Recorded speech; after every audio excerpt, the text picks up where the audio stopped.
आज का टॉपिक है importance of chemistry. Topic some basic concept of chemistry का पहला टॉपिक है। इससे पहले जो एनसीईआरटी में दिया है वो सब हिस्ट्री दी हुई है एनसीईआरटी की, तो उसके बारे में बात नहीं करेंगे। यहाँ से बात करते हैं importance of chemistry.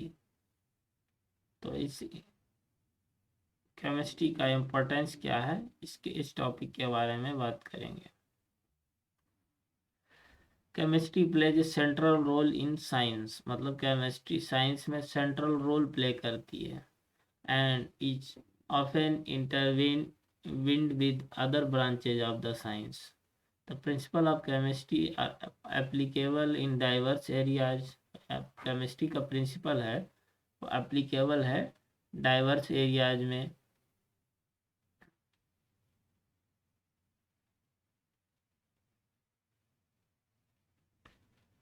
Such as जैसे कि weather pattern and functioning of the brain की फंक्शनिंग में and operation of computer, production in chemical industries जैसे कि मैन्युफैक्चरिंग ऑफ फर्टिलाइजेशन का बनना, एल्कलीज का बनना, एसिड्स का बनना, salts, dyes, polymers, drugs, soaps, detergent, metal alloys etcetera including new materials. ये क्या है, सब केमिस्ट्री से ही मतलब बनते हैं।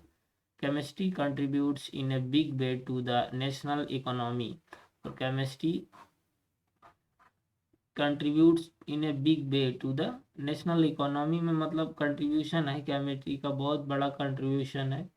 It also play an important role in meeting human needs for, और ये important role play करता है meeting human needs जैसे कि food के लिए, health care product and other materials aimed at improving the quality of life, जो कि लाइफ की क्वालिटी को इम्प्रूव करते हैं। This is exemplified by the large scale production of variety of fertilizers, improved variety of pesticides, pesticide की variety को improve करता है insecticides. Chemistry provides method for chemistry chemistry provides method for the isolation of life saving drugs, और ये method provide करता है isolation of life, मतलब life saving drugs को आइसोलेट करने के लिए from natural sources and makes possible synthesis of such drugs, जिससे मतलब ऐसी ड्रग्स का पॉसिबल सिंथेसिस हो। जैसे सब दीज ड्रग्स हैं सिस्प्लेटिन एंड टैक्सोल, ये इफेक्टिव हैं कैंसर थेरेपी में इफेक्टिव हैं cisplatin and taxol. The The drug AZT azidothymidine is use for the AIDS patient में हेल्प करता है। Chemistry contributes large extent in the development and growth of a nation. Chemistry contribute करती है, मतलब बहुत ज़्यादा हद तक कंट्रीब्यूट करती है डेवलपमेंट एंड ग्रोथ ऑफ, मतलब राष्ट्र को डेवलप और ग्रोथ कराता है, करने में हेल्प करता है। The principle With a better understanding of chemical principles, it has now become possible to design and synthesize new materials having specific magnetic, electric, and optical property. Chemical principles हैं design या synthesise new materials, जैसे कि जिनका ऐसे materials जिनका specific magnetic, electric या optical properties हों। These have lead to the production of superconducting ceramics, और ये क्या करते हैं, सुपर कंडक्टिंग सिरेमिक्स हैं उनका प्रोडक्शन करता है। Super conducting ceramics, conducting polymers, optical fibre etcetera. Chemistry has helped in establishing industries which manufacture utility goods जैसे कि acids, alkalis, dyes, polymer metals, etc. These industries contribute in a big way to the economy of a nation and generates employment. In recent years, the chemistry has helped in dealing with some of the pressing aspect of environmental degradation with a fair degree of success. Safer alternative to environmentally hazardous refrigerant like जैसे कि कुछ environmental को मतलब environment को नुकसान पहुंचाने वाले हैं अल्टरनेटिव जो वो भी केमिस्ट्री से ही प्रोड्यूस होते हैं, जैसे कि क्लोरोफ्लोरोकार्बन की बात करते हैं CFC, जो कि responsible for ozone depletion in the stratosphere में जो ओजोन लेयर है, ओजोन लेयर को डिप्लीट मतलब तोड़ने का काम करती है, उसको पतला कर देता है क्लोरोफ्लोरोकार्बन, जो कि जो रेफ्रिजरेटर वगैरह हैं इनसे निकलती है ये gas, has been successfully synthesized. However, many big environmental problems continue to be matters of grave concern. कुछ big environmental problems हैं continue to be matters of grave concern to the consist. One such problem is the management of greenhouse gas. मतलब greenhouse gas को manage करना, जैसे कि green house gases कौन, methane हो गई, CH4, carbon dioxide, CO2 etcetera. Understanding of biochemical process, use of enzymes for large scale production of chemicals and synthesis of new exotic materials are some of the intellectual challenges for the future of the generation of chemists. A developing country जैसे कि India की बात करते हैं, needs talented and creative chemist for accepting and such challenges. और मतलब India को, जो डेवलपिंग कंट्री इंडिया है, इसको ऐसे टैलेंटेड और क्रिएटिव केमिस्ट की ज़रूरत है जो ऐसे चैलेंज को एक्सेप्ट करें, मतलब जो ये सब प्रॉब्लम्स क्रिएट हो रही हैं इनसे छुटकारा पाने के लिए. To be a good chemist, अच्छा केमिस्ट वही होगा जो एक्सेप्ट सच ऐसे चैलेंज को एक्सेप्ट करे. One needs to understand the basic concept of chemistry which begins the concept of matter. Let us start with the nature of matter. तो यहाँ से अब ये तो था जो जनरल इंट्रोडक्शन केमिस्ट्री का. अब बात करते हैं यहाँ से केमिस्ट्री का ये चैप्टर स्टार्ट होता है 1.2 नेचर ऑफ मैटर. मैटर का क्या नेचर है इसके बारे में बात करते हैं. You are already familiar with the term matter from your earlier class है, जो इससे पहले वाली 10th 9th 8th में ही मैटर के बारे में पढ़ा होगा. एनीथिंग विच हैज, और मैटर क्या होता है कि एनीथिंग जो जिसका मास हो और स्पेस ऑक्यूपाई करता हो उसको मैटर कहा जाता है. Anything which has mass and occupy space called matter.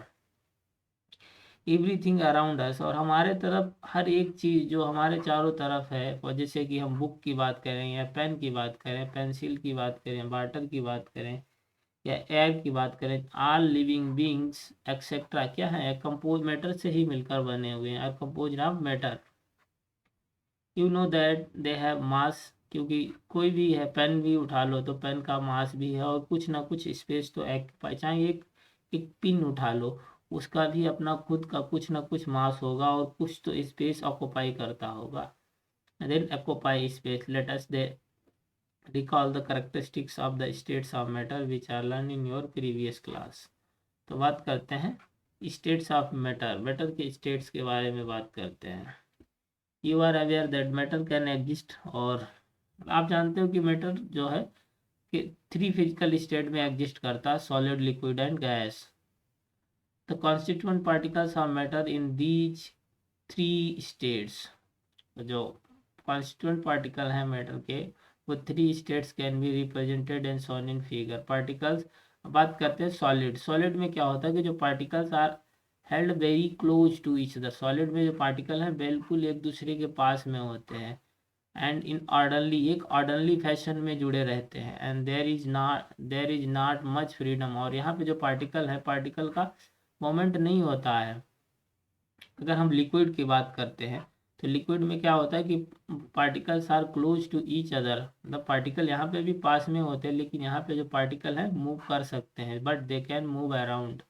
और अगर गैस की बात की जाए, however in gas the particles are far apart. Gas में इन सॉलिड और लिक्विड के कंपैरिजन में क्या है, पार्टिकल्स दूर हैं और composed compare to those present in solid या liquid, and their movement is can easy, और इनका मूवमेंट ईजी और फास्ट होता है because of such arrangement of particles different state of, और इसी अरेंजमेंट के कारण जो पार्टिकल्स की डिफरेंट एग्जिस्ट मतलब स्टेट एग्जिस्ट करते हैं, different states of matter exhibit the following characteristics. बात करते हैं सॉलिड। तो सॉलिड के पास अपना डेफिनिट वॉल्यूम होता है और डेफिनिट शेप होता है। मतलब सॉलिड कोई भी डेफिनिट वॉल्यूम, जैसे सॉलिड है, सॉलिड के पार्टिकल्स एकदम ऐसे चिपके रहेंगे बिल्कुल, तो इसका डेफिनिट वॉल्यूम और डेफिनिट शेप होगा। तो कोई भी सॉलिड देखा होगा उसका वॉल्यूम और शेप दोनों ही चेंज नहीं होते हैं, डेफिनिट ही रहता है। अगर लिक्विड की बात करते हैं तो लिक्विड के पास डेफिनिट वॉल्यूम तो होता है लेकिन शेप डेफिनिट नहीं होती है। लिक्विड जिस कंटेनर में फिल कर दिया जाता है वो उसी शेप को एक्वायर कर लेता है। They take the shape of the container is within which they are placed, इनको जिसमें रख दिया जाता है उसी में ही ये उसी की शेप को एक्वायर, लेकिन वॉल्यूम इसमें भी डेफिनिट रहता है, वॉल्यूम चेंज नहीं होता है। अब बात करते हैं, देखो ये जो सॉलिड है, सॉलिड के पार्टिकल्स एकदम चिपके हुए हैं तो इसका वॉल्यूम भी डेफिनिट है और शेप भी डेफिनिट है। अगर लिक्विड की बात करें तो ओनली वॉल्यूम डेफिनिट है, शेप डेफिनिट नहीं है, क्योंकि ये शेप जिस कंटेनर में, अब ये यहाँ पे या इस टाइप के कंटेनर में अगर कंटेनर की शेप को चेंज कर दिया जाए तो लिक्विड की भी शेप चेंज हो जाएगी, और ये गैस है। तो अब जो तीसरा टाइप है वो गैस है। गैस में क्या होता है, ना तो वॉल्यूम डेफिनिट होता है और ना ही शेप डेफिनेट होता है। देख पूरे कंटेनर में, जैसे कि ये गैस यहाँ पे फिल है तो ये पूरे कंटेनर को ऑक्यूपाई की है, they completely occupy the space in the matter container ने, जिस कंटेनर में को रखा जाएगा पूरे कंटेनर के स्पेस को ऑक्यूपाई कर लेंगे। These three states of matter are interconvertible by changing the condition of time, और अगर टेम्परेचर और प्रेशर की कंडीशन को हम चेंज करेंगे तो एक दूसरे को हम इन कन्वर्ट कर सकते हैं। जैसे कि सॉलिड को अगर हमने हीट कर दिया तो लिक्विड में कन्वर्ट हो जाएगा, और लिक्विड को और ज़्यादा हीट कर दिया तो गैसियस फॉर्म में कन्वर्ट हो जाएगा। या फिर हम गैस को कूल कर दें तो लिक्विड में कन्वर्ट हो जाएगा, और लिक्विड को और ज़्यादा कूल कर देते हैं तो सॉलिड में कन्वर्ट हो जाता है। On heating heating a solid usually changes to liquid, अगर सॉलिड को हीट करेंगे तो लिक्विड में चेंज हो जाता है। एंड लिक्विड को फिर से हीट किया, फर्दर हीटिंग, जो गैस या वेपर में चेंज हो जाएगा। इन द रिवर्स प्रोसेस क्या कहते हैं, गैस को कूल कर देते हैं, कूलिंग लिक्विफाइड टू द, जिससे लिक्विड में कन्वर्ट हो जाएगा। लिक्विड को फर्दर कूल कर देंगे जिससे फ्रीज तब जम जाएगा और सॉलिड में कन्वर्ट हो जाएगा। बात करते हैं क्लासिफिकेशन ऑफ मैटर, टॉपिक है 1.2.2 क्लासिफिकेशन ऑफ मैटर। मैटर के क्लासिफिकेशन के बारे में बात करते हैं। In the class 9th chapter 2 we have learned the at the macroscopic a bulk level matter can be classified as a mixture and pure substances। Class ninth में macroscopic या bulk level matter को classify गया था mixture और pure substance. This can be further सब divided shown in figure, और इनको फिर से डिवाइड किया गया है फिगर 1.2 आगे जो डायग्राम दिया है। when all the constituent particles of substance are same in chemical nature, जब सारे constituent particle substance के एक ही सेम इन केमिकल नेचर के हैं, मतलब एक ही केमिकल नेचर को है, इसको क्या कहा जाएगा, प्योर सब्सटेंसेस। प्योर सब्सटेंसेस में क्या होगा, जो भी कॉन्स्टिट्यूएंट पार्टिकल्स हैं सब्सटेंस के वो कैसे हैं, सेम केमिकल नेचर कैसा होना चाहिए, सेम। मिक्सचर की बात करें तो a mixture contains many type, और मिक्सचर के पास बहुत सारे कई टाइप के पार्टिकल्स प्रेजेंट होते हैं। मिक्सचर कंटेंस पार्टिकल ऑफ 2 और मोर प्योर सब्सटेंसेस, मिक्सचर के पास दो या दो से ज़्यादा प्योर सब्सटेंसेस के पार्टिकल्स प्रेजेंट होते हैं, बीच में भी प्रेजेंट इन इट, और जो किसी भी रेशियो में प्रेजेंट हो, मतलब रेशियो भी फिक्स नहीं है, बीच में भी present in it in any ratio, hence their composition, इसलिए इनकी जो कंपोजिशन कैसी है वो वेरिएबल है। Pure substances forming mixtures are called the components. Pure substance forming mixtures क्या कहा जाता है, components. Many of these sorry many of the substances present around you are mixture, और बहुत सारे सब्सटेंस प्रेजेंट है हमारे चारों तरफ, वो क्या है, मिक्सचर। जैसे कि शुगर की बात, शुगर सोल्यूशन की बात करते हैं इन वाटर, मतलब वाटर में जैसे कि शुगर को वाटर में घोल दिया जाता है तो शुगर सोल्यूशन का फॉर्मेशन हो जाता है। जैसे कि एयर की बात करें, टी की बात करें, ये क्या है, मिक्सचर्स हैं। मिक्सचर्स, तो ये क्या है, मिक्सचर्स है, ऑल आर मिक्सचर्स। मिक्सचर में भी, और मिक्सचर दो टाइप का हो सकता है, होमोजीनियस और हेट्रोजीनियस मिक्सचर। होमोजीनियस मिक्सचर की बात करते हैं, इन्हें homogeneous mixture, the components completely mixed with each other. यहाँ होमोजीनियस में क्या होता है कि जो कंपोनेंट्स हैं वो कंप्लीटली मिक्स हो जाते हैं एक दूसरे से। दिस मीन्स द पार्टिकल सब component of the mixture are uniformly distributed throughout. और यहाँ इसका मतलब क्या है, जो पार्टिकल्स कंपोनेंट्स के हैं वो कैसे यूनिफॉर्मली डिस्ट्रीब्यूट होंगे, पूरे सोल्यूशन में एक बराबर डिस्ट्रीब्यूट होंगे, यूनिफॉर्मली डिस्ट्रीब्यूटेड रहते हैं।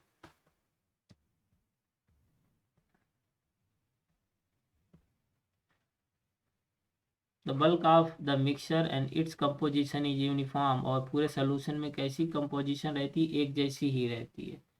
Sugar solution and air are the example of homogeneous. Homogeneous mixture के एग्जाम्पल कौन है, शुगर सोल्यूशन और air are the example of homogeneous mixtures.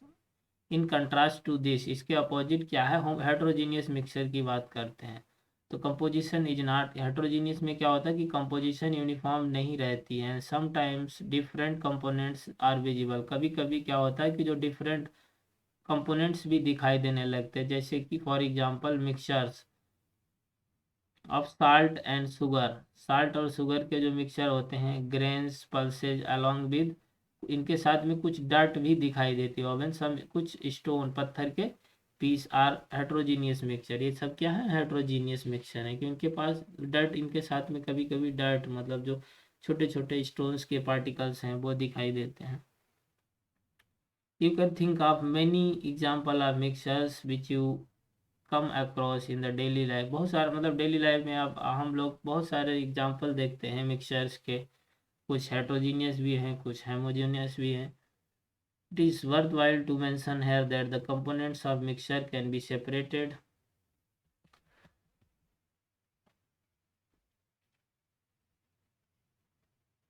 It is worthwhile mention here that the components of a mixture के components को separate कर सकते हैं by the using physical method. Physical method से इनको हम मिक्सचर के कंपोनेंट्स को सेपरेट, जैसे कि सिंपल हैंड पिकिंग, मतलब एक तो ये प्रोसेस है कि हम सीधे हाथ से ही पकड़ पकड़ के पार्टिकल जो मिक्सचर उनसे निकाल दें, या फिर फिल्ट्रेशन प्रोसेस है, या क्रिस्टलाइजेशन प्रोसेस है, डिस्टिलेशन, ये सब का प्रोसेस है जो कि फिजिकल फिजिकल मेथड से मिक्सचर के कंपोनेंट्स को सेपरेट करना है। तो यहाँ पे जो क्लासिफिकेशन दिया है मैटर का, तो ये क्लासिफिकेशन दिया है, ये मैटर है। मैटर को तो दो टाइप में क्लासिफाई किया गया है, मिक्सचर एंड प्योर सब्सटेंसेस।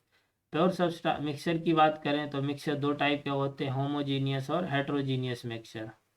और प्योर सब्सटेंसेस की बात करते हैं तो element and compound, these are the pure substances. तो अब बात करते हैं प्योर सब्सटेंसेस की। Pure substances the characteristics different from mixtures. Pure pure substances की कैरेक्टरिस्टिक्स है मिक्सचर से डिफरेंट है। Constituent particles of pure substances है फिक्स्ड कंपोजिशन, और यहाँ पे प्योर सब्सटेंसेस के जो कॉन्स्टिट्यूएंट पार्टिकल्स हैं इनकी क्या है, फिक्स्ड कंपोजिशन है। जैसे कि copper, silver, gold, water, glucose, ये सारे एग्जाम्पल हैं प्योर सब्सटेंसेस के। Are some examples of pure substances. Glucose के पास carbon, glucose contains carbon, hydrogen and oxygen in a fixed ratio. जैसे कि ग्लूकोज का फॉर्मूला था C6H12O6। तो यहाँ पे अगर हम कार्बन, हाइड्रोजन और ऑक्सीजन का रेशियो निकालेंगे 1:2:1, तो ये हमेशा फिक्स ही रहेगा, ये कभी चेंज नहीं होगा। तो ये किसके एग्जाम्पल हैं, प्योर सब्सटेंसेस की। मतलब यहाँ पे जो फिक्स रेशियो फिक्स रहता है, मिक्सचर में क्या था, क्योंकि रेशियो चेंज हो सकता था। तो glucose contains carbon, hydrogen and oxygen in a fixed ratio. तो इनका रेशियो हमेशा 1:2:1 ही, ग्लूकोज का यही रेशियो ऑलवेज कभी भी चेंज नहीं होगा। But its particle are of the same composition, और इनके पार्टिकल भी सेम कंपोजिशन में ही प्रेजेंट रहेंगे। Hence like all other pure substances, glucose है fix composition, also its constitute carbon, hydrogen and oxygen cannot be separated by और इनको हम सिंपल फिजिकल मेथड से सेपरेट नहीं कर सकते। Pure substances can further be classified, और प्योर सब्सटेंस को फिर से क्लासीफाई किया गया है एलिमेंट्स और कंपाउंड में। Particles of an element consist of only one type of atoms. Particles of एक एलिमेंट के पार्टिकल के पास सिर्फ एक ही, ओनली वन टाइप ऑफ, एक ही टाइप के एटम्स प्रेजेंट होंगे। जो भी एटम प्रेजेंट होंगे वो एक तरीके के एटम। दी पार्टिकल्स में भी एग्जिस्ट एज, और ये पार्टिकल्स कैसे एग्जिस्ट कर सकते हैं, एटम्स या मॉलिक्यूल्स में एग्जिस्ट कर सकते हैं। You may be familiar with the atoms and molecules. तो अभी इसके अगला चैप्टर है एटॉमिक स्ट्रक्चर, वहाँ पे बात करेंगे एटम्स और मॉलिक्यूल के बारे में फ्रॉम द प्रीवियस क्लासेस। और इससे पहले भी पढ़ा था जो एटम्स मॉलिक्यूल के बारे में, प्रीवियस क्लास में भी पढ़ चुके हो। However, you will studying about them in detail in unit 2। इससे आगे चैप्टर में भी डिटेल में पढ़ेंगे। Sodium, copper, silver, sodium, copper, silver, hydrogen, oxygen etcetera are the some example of the elements. ये क्या है, सारे एलिमेंट्स के एग्जांपल हैं। They are all atoms are one type, और इनके जो ये sodium, copper, silver, hydrogen, oxygen है, इनके सारे एटम कैसे हैं, एक टाइप के, वन टाइप के हैं। However the atoms of different elements in are different in nature, और एटम्स ऑफ डिफरेंट एलिमेंट के जो एटम हैं वो डिफरेंट नेचर के होते हैं, नेचर में होते हैं। सम एलिमेंट्स जैसे कि सोडियम या कॉपर की बात करें, contains atoms in their constituent particles, contain atoms as their constituent particles. Very in some others, जैसे कि कॉन्स्टिट्यूएंट पार्टिकल्स आर मॉलिक्यूल्स। जैसे कि हम मॉलिक्यूल की बात करें, constituent particles are molecules which are formed of, और मॉलिक्यूल्स क्या है, टू आर मोर एटम से मिलकर मॉलिक्यूल का फॉर्मेशन होता है। फॉर एग्जांपल जैसे कि hydrogen, nitrogen and oxygen. Gases consist of molecules in which two atoms combine to give their respective molecules। जैसे कि हम H2 की बात करें, हाइड्रोजन के पास दो एटम हैं, तो दो एलिमेंट हैं विच, वो सॉरी दो एटम प्रेजेंट है हाइड्रोजन के पास। ऑक्सीजन O2 एक मॉलिक्यूल है, H2 मॉलिक्यूल है, ये O2 मॉलिक्यूल, यहाँ पे भी दो N2 मॉलिक्यूल की बात करें तो इसके पास दो एटम है, कंसिस्ट ऑफ मॉलिक्यूल्स। तो इसको पूरे को मॉलिक्यूल, एक मॉलिक्यूल में हाइड्रोजन के एक मॉलिक्यूल में कितने एटम हैं, दो। ऑक्सीजन के एक मॉलिक्यूल में कितने एटम हैं, दो। नाइट्रोजन के एक मॉलिक्यूल में कितने एटम हैं, दो। तो यही बात कर रहा है। तो ये बात करते हैं जैसे कि एटम्स ऑफ डिफरेंट एलिमेंट, ये डिफरेंट एलिमेंट्स के एटम है, हाइड्रोजन का एटम है, ऑक्सीजन का एटम है, नाइट्रोजन का एटम है, कॉपर का एटम है, सोडियम का एटम है। तो hydrogen, N atom of hydrogen and another atom of hydrogen, मतलब ये हाइड्रोजन का एक एटम ये है, ये है। तो एक हाइड्रोजन के एक मॉलिक्यूल का, a molecule of hydrogen, H2O molecule का, H2 मॉलिक्यूल का फॉर्मेशन हो जाता है, ए मॉलिक्यूल ऑफ हाइड्रोजन। तो हाइड्रोजन के दो एटम मिलकर एक मॉलिक्यूल का फॉर्म है। ऐसे अगर बात करते हैं ऑक्सीजन के भी दो एटम, एक ऑक्सीजन का मॉलिक्यूल का formation, an atom of oxygen, another atom of oxygen से ए मॉलिक्यूल ऑफ ऑक्सीजन का फॉर्मेशन होता है। Representation of atoms and molecules, topic 1.3 figure में एटम्स और मॉलिक्यूल का रिप्रेजेंटेशन है। अब बात करते हैं when two or more atoms of different element, दो या दो से ज्यादा एटम्स हैं, दो या दो से ज्यादा, when two or more atoms of different elements के एटम कंबाइंड करके different ratio, definite ratio, together in definite ratio में कंबाइंड हो, the molecule of a compound is obtain, और मॉलिक्यूल का एक कंपाउंड ऑब्टेन हो जाएगा। तो moreover the constituent of a compound cannot be separated into simpler substances।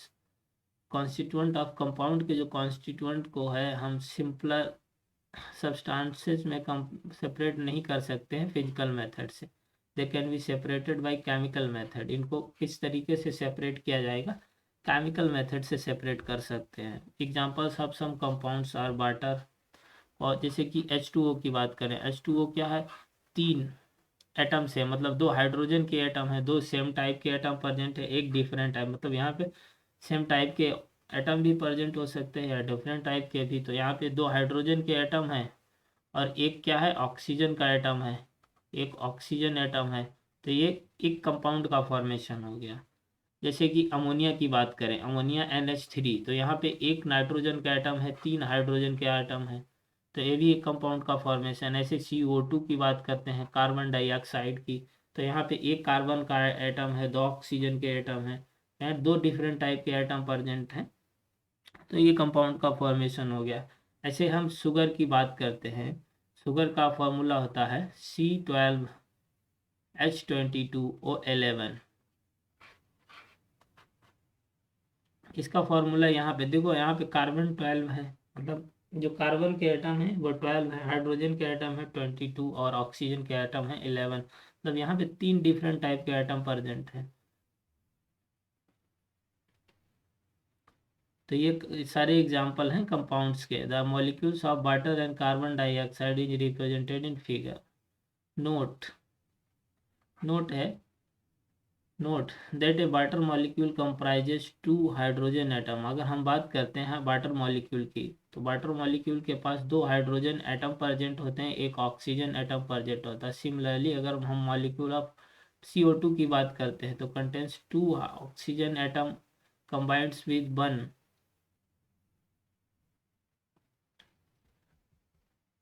Carbon dioxide की बात करते हैं, तो एक carbon atom 2 oxygen atom present हैं, जैसे कि यहाँ पे डायग्राम में दिखाया गया है।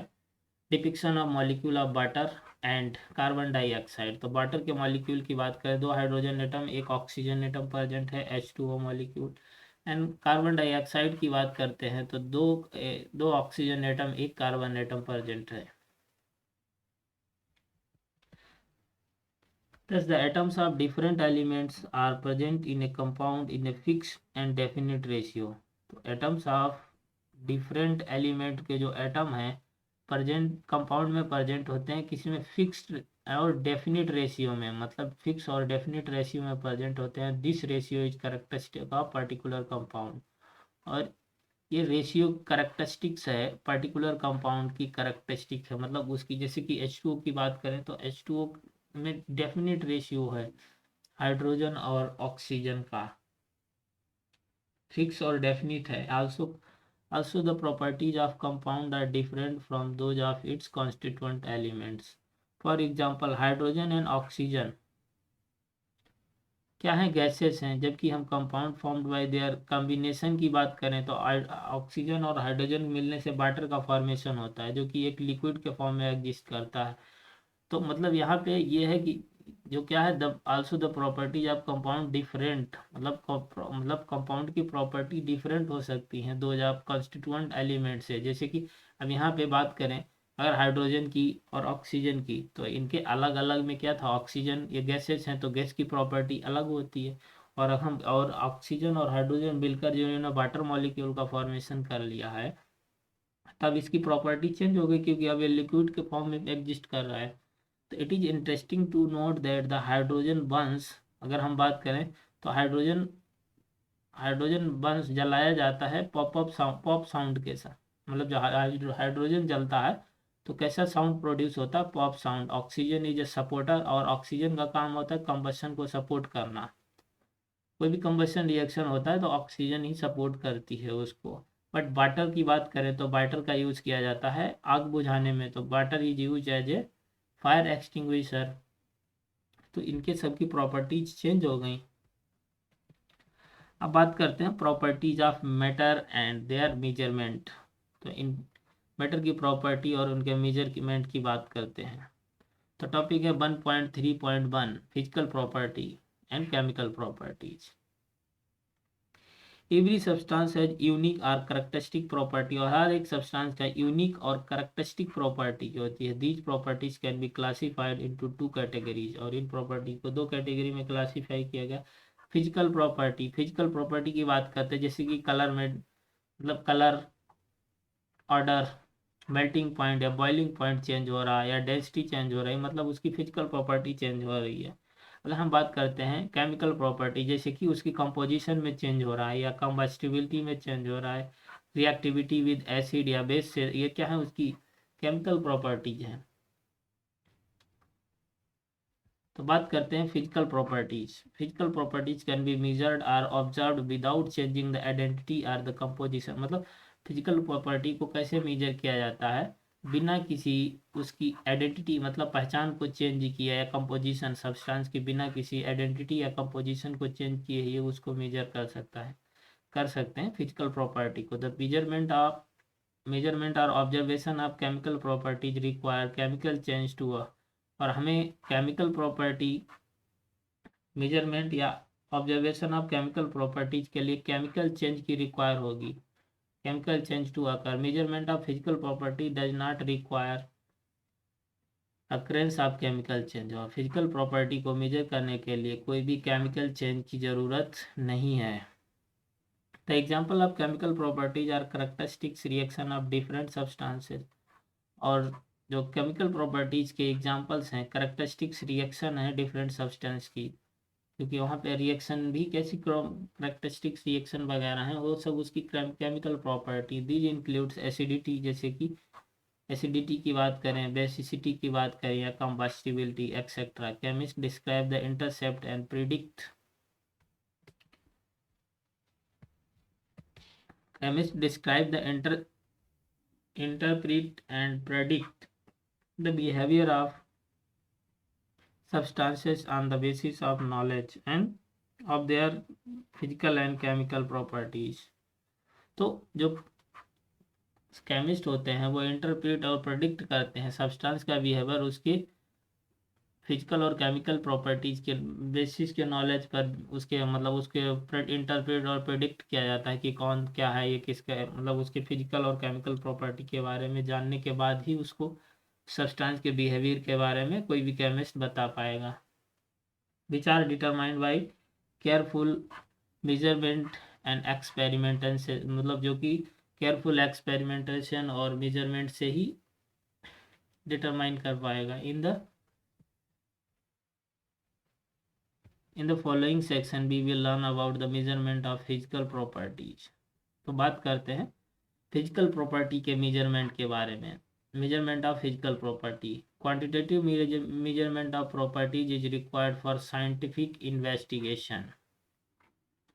Quantitative measurement of properties is required for scientific investigation के लिए रिक्वायर्ड है। मेनी प्रॉपर्टीज ऑफ मैटर, जैसे कि बात करें length, area, volume etcetera are quantitative in nature. ये सब क्या है, क्वांटिटेटिव नेचर हैं। एनी क्वांटिटेटिव ऑब्जर्वेशन और measurement is represented by number followed by unit in which it is measured. For example, जैसे कि length of a room can be represented, जैसे कि किसी भी रूम की लेंथ को रिप्रेजेंट करना है, जैसे हमने बताया 6 मीटर, तो यहाँ पे 6 क्या है, एक नंबर है, लेकिन एम क्या डिनोट करता है, एम डिनोट करता है मीटर को, और ये क्या है, unit, the unit in which the length is measured. और ये क्या है, लेंथ को मेजर करने की यूनिट है। जैसे किसी भी लेंथ को कैसे मेजर किया, मीटर में मेजर करेंगे, या सेंटीमीटर में मेजर करेंगे, या मतलब माइक्रो, ये सब क्या है, ये मीटर क्या है, उसकी यूनिट है, लेंथ को मेजर करने की यूनिट है। In earlier two different state system of measurement, English system and metric system, were being use different parts of the world. ये दो सिस्टम यूज किए जाते हैं वर्ड के डिफरेंट अलग अलग पार्ट में। Metric system which originated in France.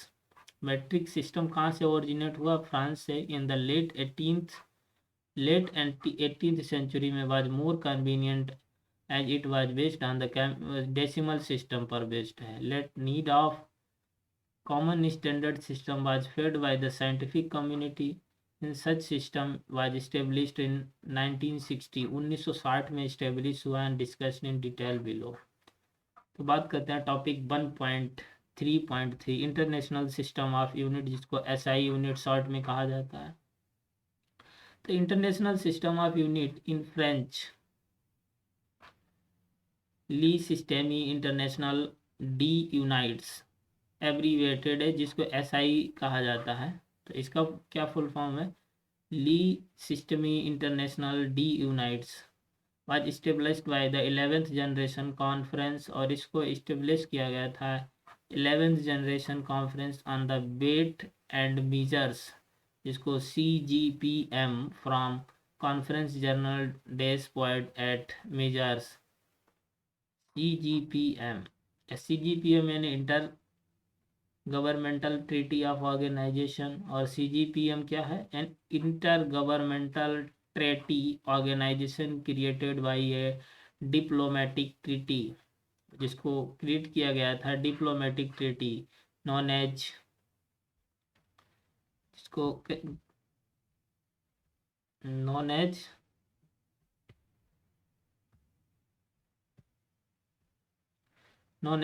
Metre convention, metre convention से जाना जाता है, which was signed in Paris 1875 में, जो कि पेरिस में 1875 में साइन किया गया था।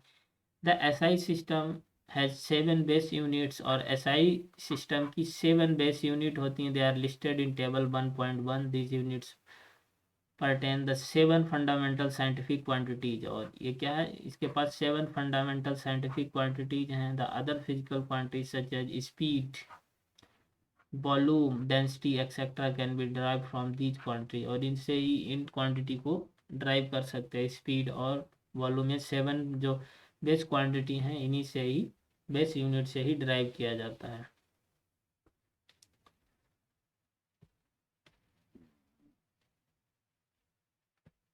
तो ये जो टेबल दी है, table 1.1 base physical quantities and their units.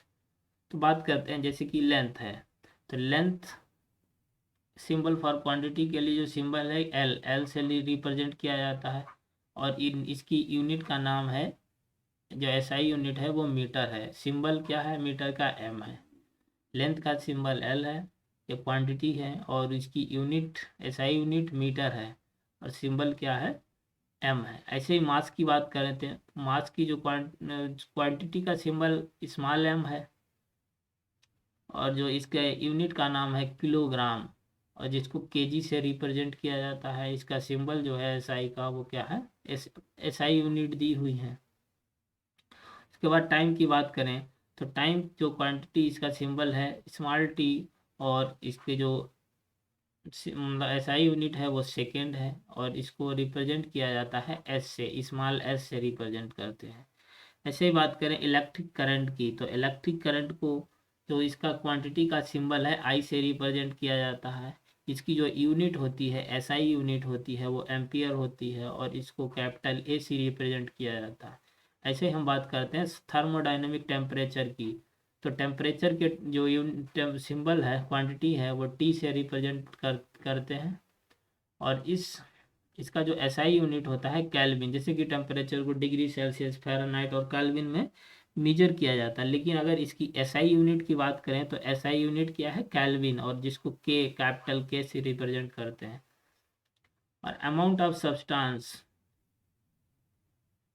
तो सब्सटेंस के अमाउंट को कैसे रिप्रेजेंट किया जाता है? एन। एन क्या ये मतलब इसके जो यूनिट है एसआई यूनिट, अगर किसी भी सब्सटेंस के अमाउंट को बताना है, तो जो उसकी एसआई यूनिट क्या है? वो मोल है। मोल का सिंबल MOL, मोल में लिखा जाता है। बस एक ये हटा के ये इसका सिंबल बन गया। इससे बात करते हैं लुमिनस इंटेंसिटी। लुमिनस इंटेंसिटी को IB से रिप्रेजेंट किया जाता है, और इसकी जो एसआई यूनिट है वो कैंडिला है, जिसको CD से रिप्रेजेंट किया जाता है। तो ये है फिजिकल क्वांटिटीज और देयर यूनिट्स, मतलब फिजिकल क्वांटिटी और उनकी units. The definition of SI base units are given in table. The SI system allows the use of prefixes to indicate the multiplies or sub multiplies of a unit. तो ये इनका SI unit दी हुए हैं, इसके बारे में बात करते हैं। These prefixes listed in table 1.3. Let now the quickly go through some of the quantities which you will often using in this book, जो इस बुक में यूज होती हैं उसके बारे में। Definition of SI base unit, table 1.2। बात करते हैं यूनिट ऑफ लेंथ। लेंथ की जो यूनिट है वो क्या है? मीटर। एन मतलब ऐसा यूनिट क्या है? मीटर। तो metre is the length, metre क्या है? यहाँ पे जो डेफिनेशन दी है, metre is the length of the path travelled by light in a vacuum. Metre क्या है? Metre is the length of the path की लेंथ है, पाथ लेंथ है जो कि light travelled by light in a vacuum में, light ने मतलब कोई भी पाथ लेंथ को ट्रेवल किया वैक्यूम में during A time interval of, जो टाइम इंटरवल क्या था, 1/299,792,458 ऑफ ए सेकेंड। मतलब इतने सेकेंड में इसने इतना पाथ चेंज मतलब पाथ लेंथ ट्रेवल कर ली। तो ये क्या हो गई उसकी unit, metre.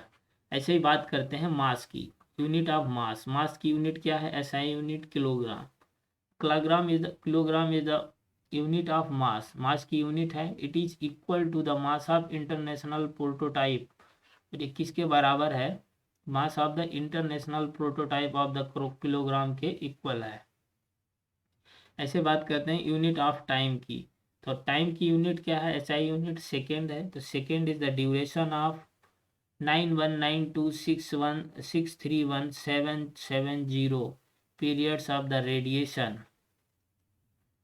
Second is the duration of इतना मतलब 91926317770 periods of the radiation corresponding to the transition between two hyperfine level of the ground state of the cesium 133 ATM. मतलब इसको यहाँ से डिस्क्राइब किया गया है। ऐसे ही जो ये यूनिट हैं वो जहाँ जहाँ से निकाली गए, जिस तरीके से उनका ये तरीका दिया है कि किससे निकाला गया। तो ये सीजियम याद रखना है, सीजियम 133 एटम से निकाला गया है। Unit of electric current, ampere की बात करते हैं। तो ampere is the constant current. Ampere क्या है? Ampere is that constant current which is maintained in two straight parallel conductors. जो कि दो पैरेलल कंडक्टर रखे गए, उनके बीच में इस कांस्टेंट करंट को मेंटेन किया गया ऑफ इन्फिनाइट लेंथ तक। जो लेंथ उनके बीच में दी गई इन्फिनाइट, जो कंडक्टर की लेंथ थी वो कैसी थी? Infinite length of negligible circular cross section and placed 1 metre apart. और दोनों कंडक्टर को जो है वो 1 मीटर की दूरी पर रख दिया गया। 1 metre apart in vacuum would produce between these conductor से फोर्स इक्वल टू, जो कि फोर्स कितना था? 2 × 10⁻⁻⁷ न्यूटन पर मीटर ऑफ लेंथ। इतना फोर्स, इसके बराबर फोर्स दिया गया। तो किससे? एम्पियर। तो ये एम्पियर का मतलब एम्पियर यूनिट को डिस्क्राइब किया गया, यूनिट ऑफ इलेक्ट्रिक करंट, जो कि इलेक्ट्रिक करंट की एसआई यूनिट है। ऐसे बात करते हैं unit of thermodynamic temperature. Thermodynamic temperature की जो एसआई यूनिट है वो क्या है? Kelvin. Kelvin unit of thermodynamic temperature is the fraction of 1/273.16 of the thermodynamic temperature of the triple point of water। जो कि वाटर के ट्रिपल पॉइंट से निकाला गया है इसको, thermodynamic temperature of the triple point of water. The unit of amount of substance, और किसी भी सब्सटेंस के अमाउंट की unit mole. Mole is the amount of substance of a system which contains as many elementary entities। इसके पास मतलब बहुत सारे elementary entities होते हैं, जैसे कि atoms, as there are atoms in which 0.012 kilogram of carbon 12 its symbol mole। When the mole is used, the elementary entities must be specified and these may be atoms, molecules। तो जब मोल use किया जाता है तो elementary entities को specify किया जाता है। क्या है? एटम्स है, मॉलिक्यूल्स है, आयंस है, इलेक्ट्रॉन्स है, अदर पार्टिकल्स या specified group of such particles. ऐसे बात करते हैं लुमिनस इंटेंसिटी की unit, Cadila.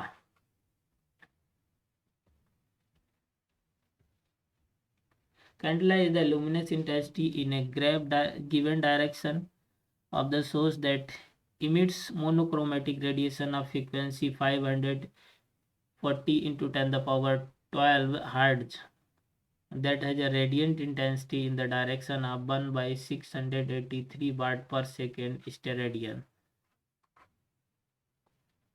Triple point of water is, जो वाटर का ट्रिपल पॉइंट है, triple point by water is 0.01 degree Celsius या 279.16 केल्विन या 32.01 फ़ारेनहाइट। तो जो वाटर का ट्रिपल पॉइंट का टेम्परेचर होता है वो अगर डिग्री सेल्सियस में बात करें तो क्या है 0.01 डिग्री सेल्सियस या 279.16 केल्विन, या फिर फ़ारेनहाइट में 32.01 degree Fahrenheit triple point of water का टेम्परेचर है।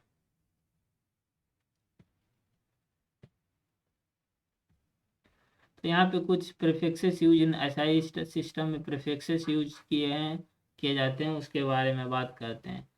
तो मल्टीपल प्रीफिक्स और उसका सिंबल है 10⁻⁻24। तो इसके लिए प्रीफिक्स जो यूज किया जाता है वो ऑक्टो यूज किया जाता है और सिंबल क्या है बाई। ऐसे 10⁻21 के लिए जेप्टो प्रीफिक्स यूज किया जाता है और इसके लिए जो सिंबल यूज किया जाता है जेड। 10⁻18 जिसको एटो, ये क्या है उसका प्रीफिक्स है और सिंबल ए यूज किया जाता है। 10⁻15 के लिए फेम्टो टर्म यूज किया जाता है जिसके लिए स्मॉल एफ का सिंबल है। 10⁻12 के लिए पिको टर्म यूज किया जाता है जिसके लिए पी सिंबल यूज किया जाता है। 10⁻9 के लिए नैनो टर्म जो प्रीफिक्स यूज किया जाता है नैनो और इसको स्मॉल एन से डिनोट किया जाता है। 10⁻6 के लिए माइक्रो यूज किया जाता है जिसको म्यू टर्म से इंट्रोड्यूस किया जाता है। और 10⁻3 के मिली, जो इसका प्रीफिक्स क्या है मिली और जिसको स्मॉल एम से रिप्रेजेंट किया जाता है। एंड 10⁻2 जिसके लिए सेंटी, जिसका प्रीफिक्स क्या है सेंटी और जिसको स्मॉल सी से रिप्रेजेंट किया जाता है। 10⁻1 डेसी, इसको डेसी, इसका प्रीफिक्स क्या है डेसी और इसका जो सिंबल है स्मॉल डी। 10 को डेका बोला जाता है जिसको डी ए लिखा जाता है सिंबल डी ए डेका। 10⁻2 को हेक्टो लिखा जाता है जिसका सिंबल एच है, इसका प्रीफिक्स क्या है हेक्टो और सिंबल क्या है एच। ऐसे 10⁻3 को किलो और सिंबल क्या है के। 10⁻6 को मेगा, इसका सिंबल क्या है कैपिटल एम। 10⁻9 को जीगा जिसका सिंबल कैपिटल जी है। 10⁻12 को टेरा, सिंबल कैपिटल टी। 10⁻15 को पीटा जिसका सिंबल पी है। 10⁻18 को एक्सा जिसका सिंबल कैपिटल ई है। 10⁻21 को जीटा कैपिटल जो सिंबल है कैपिटल जेड। एंड 10⁻24 जिसका सिंबल है योटा। तो माइनस में पावर थी उसको सर स्मॉल से सिंबल दिए गए हैं और ये जो प्लस वाले को है याद रखना, मतलब सिंबल ऐसे तो कुछ भी मान लो लेकिन जो एक स्पेसिफिक सिंबल दिया गया है क्वेश्चन में आएगा तो वो इन्हीं में से आएगा। तो अब बात करते हैं, ओके अब यहीं तक बात करेंगे इस लेक्चर में। इसके बाद अगले लेक्चर में बात करेंगे मास और वेट के बारे में। Okay thank you for watching and please अगर वीडियो आपको पसंद आ रहा है तो चैनल को सब्सक्राइब कर लेना।